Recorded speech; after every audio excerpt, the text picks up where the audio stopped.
Welcome to my YouTube channel go for success. आज मैं आपको बताऊंगी अर्थशास्त्र के बारे में। अर्थशास्त्र से रिलेटेड ये क्वेश्चन है क्रियाएं कि क्रियाएं क्या होती हैं। ये बहुत इंपॉर्टेंट होता है अर्थशास्त्र को पढ़ने के लिए। तो आज मैं इसी टॉपिक के बारे में बताऊंगी। अगर आपको अर्थशास्त्र की परिभाषा अर्थ आदि को जानना है तो मैंने उसके ऊपर एक डिटेल वीडियो बनाई हुई है जिसका लिंक मैंने आई बटन डिस्क्रिप्शन और इन पेज पे दिया हुआ है, आप जाके वहाँ देख सकते हैं। ठीक है, तो आज हम बात करेंगे अर्थशास्त्र की क्रियाओं के बारे में।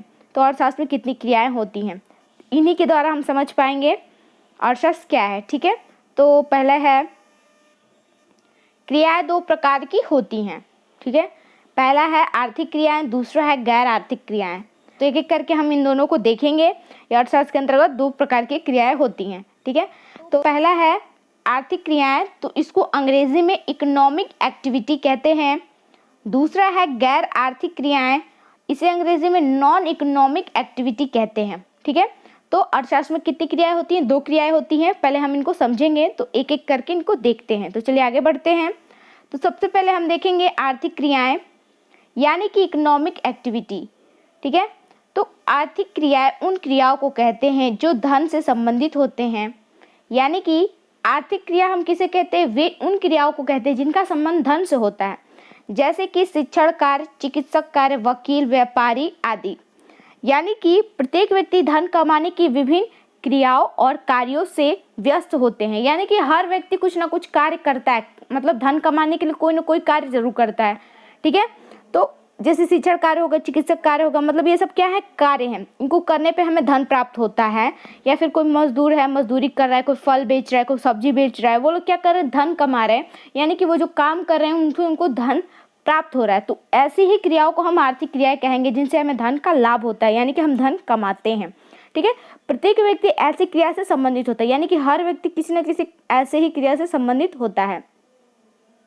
ठीक है, देखेंगे तो अतः संबंधित स्रोतों से धन कमाने की क्रिया आर्थिक क्रिया कहलाती है। संबंधित यानी कि चिकित्सक कार्य है, वकील का है, ठीक है, जो प्रोफेशन है इनका, शिक्षण कार्य है, व्यापारी हैं। ठीक है, तो इन्हीं स्रोतों से संबंधित कार्य करने पर, यानी कि जो भी हम कार्य करें, मजदूरी करें या फैक्ट्री चलाएं, बिजनेस करें या गवर्नमेंट जॉब करें, जिनसे वे कार्य जिनसे हमें आर्थिक लाभ होता है उसे ही हम आर्थिक क्रियाएं कहते हैं। आपको समझ में आ गया होगा। आर्थिक क्रियाओं को 5 भागों में बांटा जा सकता है। ठीक है, कौन कौन से भाग है देखेंगे। तो सबसे पहला है उत्पादन, दूसरा है उपभोग, तीसरा है निवेश, चौथा है विनिमय और पांचवा है वितरण। ठीक है, ये 5 प्रकार की क्रियाएं हैं। एक एक करके इन 5 क्रियाओं को देखेंगे आर्थिक क्रिया के अंतर्गत। ठीक है, तो सबसे पहले आगे बढ़ते हैं। तो पहला है उत्पादन। ठीक है, उत्पादन है तो वह प्रक्रिया जिसके द्वारा कच्चे माल को उपयोगी वस्तु के रूप में परिवर्तित किया जाता है, जिससे वस्तुओं व सेवाओं की उपयोगिता में वृद्धि की जा सके, उत्पादन कहलाता है। इसका मतलब क्या है कि फिर से समझिए, वह प्रक्रिया जिसके द्वारा कच्चे माल को उपयोगी वस्तुओं के रूप में परिवर्तित किया जाता है, वस्तुओं व सेवाओं की उपयोगिता में वृद्धि की जा सके, उत्पादन कहलाता है। यानी कि कोई भी वस्तु है, यानी कि कच्चा माल है, तो उसको इस प्रकार से बनाया जाए जिससे उसकी उपयोगिता बढ़ जाए। ठीक है, इसको अच्छे से समझने के लिए हम उदाहरण देख लेते हैं। यानी कि लकड़ी से कुर्सी बनाना, कपड़े व सिलाई से शर्ट बनाना। ठीक है, तो क्या है? अर्थशास्त्र में उपयोगिता में सृजन को ही उत्पादन कहा जाता है। ठीक है, तो उत्पादन का मतलब क्या है कि अर्थशास्त्र में उत्पादन को कैसे लिया जाता है कि उपयोगिता में वृद्धि को ही उत्पादन कहा जाता है। यानी कि जैसे कि यहाँ पे आप ध्यान से देखिएगा, कच्चा माल क्या है? यहाँ पे लकड़ी व कपड़ा। ठीक है, क्या है? कच्चा माल है। और कुर्सी व शर्ट क्या है? उत्पादन क्या है? यानी कि लकड़ी जो है कच्चा माल है, इससे कुर्सी बनाई गई, यानी कि उस लकड़ी की उपयोगिता बढ़ा दी गई। ठीक है, तो कुर्सी बना दिया गया। और कपड़ा है तो कपड़े, कोई भी कपड़ा बनाया गया, मतलब नॉर्मल कपड़ा है, अभी वो नॉर्मल है सिर्फ। ठीक है, उसको सिलाई से शर्ट बना दिया गया। यानी कि किसी भी वस्तु को सिलाई से शर्ट, पैंट, सूट, सलवार आदि कुछ भी बनाने को ही हम क्या कहेंगे? उसका उपयोगिता बढ़ा दिया गया है, उस कच्चे माल की उपयोगिता को बढ़ा दिया गया है। तो अर्थशास्त्र में किसी वस्तु की उपयोगिता को बढ़ाना ही उत्पादन कहलाता है। यानी कि कच्चे माल से कुर्सी वगैरह जो बनाया गया उसी को हम उत्पादन कहेंगे। यानी कि फैक्ट्री में जो चीज़ें बनाई जाती हैं, यानी कि आटे से या मैदे से बिस्किट बनाए जाते हैं, नमकीन बनाए जाते हैं, उसी को हम क्या कहते हैं? उत्पादन कहते हैं। आई होप आपको उत्पादन समझ में आया होगा। अब हम आगे बढ़ते हैं, दूसरा देखेंगे उपभोग। उपभोग के अंतर्गत क्या है? ऐसी प्रक्रिया जिसके द्वारा व्यक्ति अपनी आवश्यकताओं की प्रत्यक्ष संतुष्टि के लिए वस्तुओं व सेवाओं की उपयोगिता मूल्य का प्रयोग करता है, उपभोग कहलाता है। ठीक है, इसका मतलब क्या है कि उपभोग में वस्तुओं और सेवाओं की उपयोगिता को नष्ट करने की क्षमता होती है। यानी कि उपभोग का मतलब क्या होता है कि कोई चीज़ है जिसका हमने उपभोग कर लिया, वो नष्ट हो गई। ठीक है, उत्पादन प्रक्रिया उपभोग पर निर्भर करती है। यानी कि अगर हम किसी चीज़ का उपभोग नहीं करेंगे तो उसका उत्पादन नहीं होगा। यानी कि मान लीजिए कोई किसी फैक्ट्री ने किसी प्रकार की बिस्किट बनाई, ठीक है, अगर हम उस बिस्किट को नहीं खाएंगे यानी कि उसका उपभोग नहीं करेंगे तो वो फैक्ट्री और बिस्किट नहीं बनाएगी, क्योंकि उसके माल बिकेंगे ही नहीं।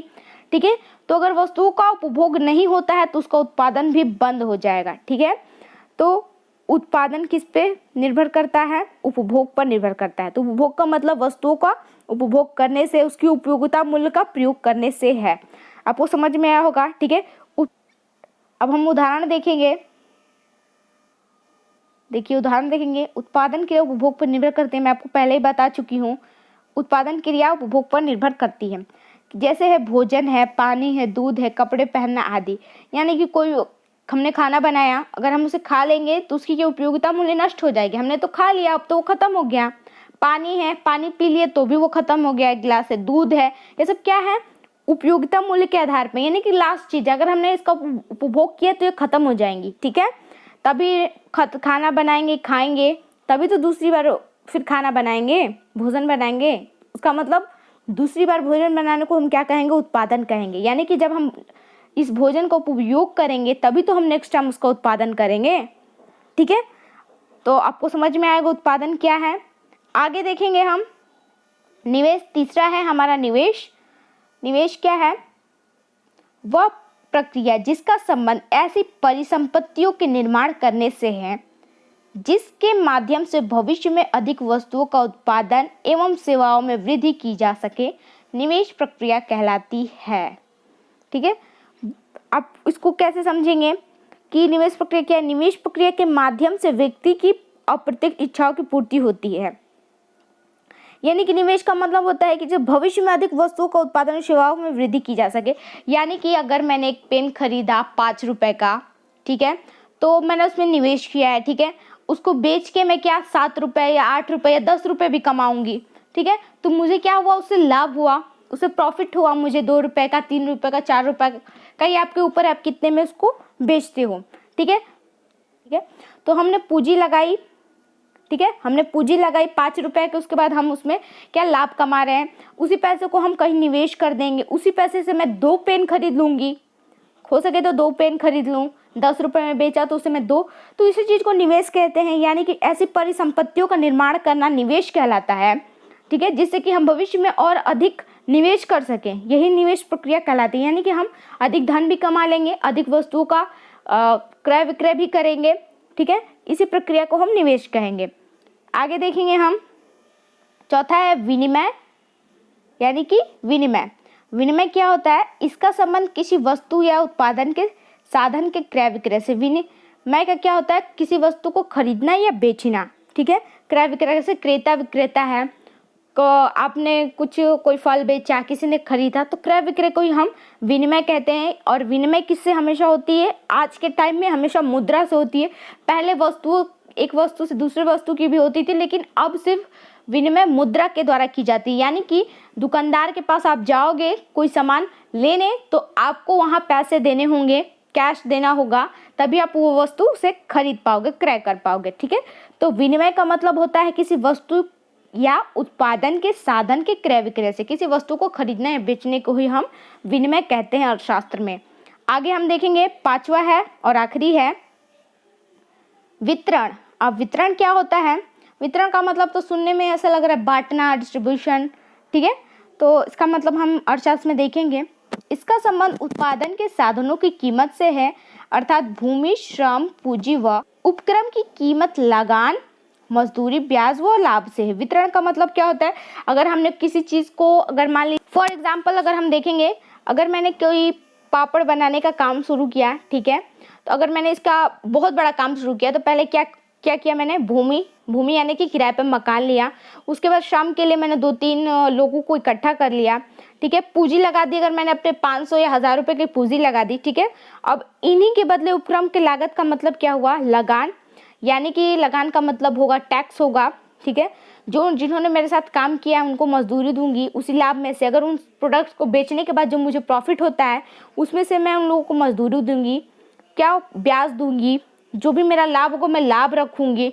यानी कि मैंने जितना भी उस चीज़ के लिए लगाया उन सबको पूरी करने के बाद जो मुझे लाभ मिलेगा, लाभ का वितरण ही क्या कहते हैं इसका, यानी कि मैंने जितना भी मैंने एक फैक्ट्री शुरू किया उसमें जितना भी मैंने अपना पूंजी लगाया उसके बाद उस पूंजी को भी निकाला, उसके साथ साथ जो प्रॉफिट किया उस प्रॉफिट को भी बाकी लोगों में बांटा तथा खुद रख लिया, इसी को हम वितरण कहेंगे। यानी कि साधनों के प्रयत्नों के पुरस्कार को ही निर्माण या निर्धारण को ही हम वितरण कहेंगे, वितरण का अध्ययन कहेंगे, ठीक है।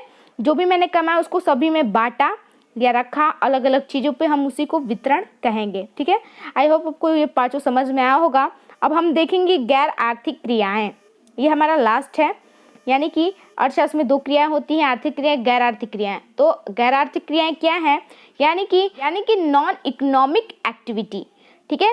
तो वे क्रियाएं जिनका उद्देश्य धन कमाना नहीं होता, ठीक है, वे क्रियाएं जिनका उद्देश्य धन कमाना नहीं होता, जैसे सामाजिक क्रियाएं, धार्मिक क्रियाएं व राजनीतिक क्रियाएं। यानी कि सामाजिक क्रियाओं का मतलब भी धन कमाना नहीं होता। धार्मिक क्रिया क्यों करते हैं, हम अपने लिए करते हैं। क्रियाएं भी होती है, धन कमाने का उद्देश्य नहीं होती। धन कमाना क्या होता है, यानी कि टीचर का कार्य होता है, डॉक्टर का कार्य होता है, वकील का कार्य होता है, व्यापारी का कार्य होता है, ठीक है। आप मजदूरी कर रहे हो, यानी कि वह क्रियाएं जिसे आप धन कमा सकते हैं आर्थिक क्रियाएं कहलाती हैं। और वे क्रियाएं जिसे हमारा उद्देश्य धन कमाना नहीं होता उसे हम गैर आर्थिक क्रियाएं कहते हैं। तो आप आई होप आपको ये समझ में आया होगा अर्थशास्त्र में क्रियाएं क्या होती हैं, ठीक है। तो अगर आपको ये वीडियो अच्छा लगे तो प्लीज़ इस वीडियो को लाइक और मेरे चैनल को सब्सक्राइब जरूर कीजिएगा और साथ ही साथ बेल आइकन जरूर प्रेस कीजिएगा, जिससे आपको मेरे वीडियोस की नोटिफिकेशन मिलती रहे। अगर आपको इकोनॉमी से और वीडियोस देखने हैं तो प्लीज़ मुझे कमेंट करके ज़रूर बताइएगा। अर्थशास्त्र से रिलेटेड मैंने अपने वीडियोज़ के लिंक आई बटन पर दिए हुए हैं, आप वहाँ जाके देख सकते हैं। Thanks for watching.